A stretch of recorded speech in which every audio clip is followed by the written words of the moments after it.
Kita sudah masuk ke keterangan untuk pelajar kanak-kanak yang ketiga hari ini. Sebelum ini pelajar kanak-kanak pelajar A dipanggil, dan juga pelajar kedua dipanggil, dan hari ini pelajar ketiga. So sedikit rangkuman lah bagi keterangan ketiga-tiga pelajar ni.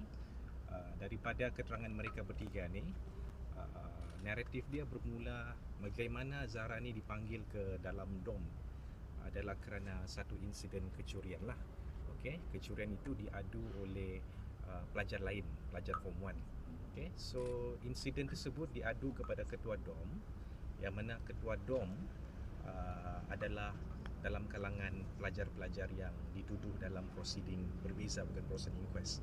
So mereka maklum tentang aduan tersebut, maka mereka telah memanggil arwah Zara lah untuk memberikan penjelasan.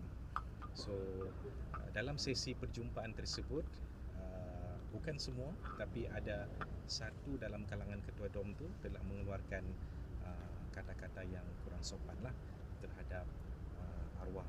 Okay, tetapi yang selebihnya tidak ada keterangan yang menunjukkan bahawa mereka marah, make fun ataupun cuba menindas, okey, perkataan menindas kepada arwah Zara.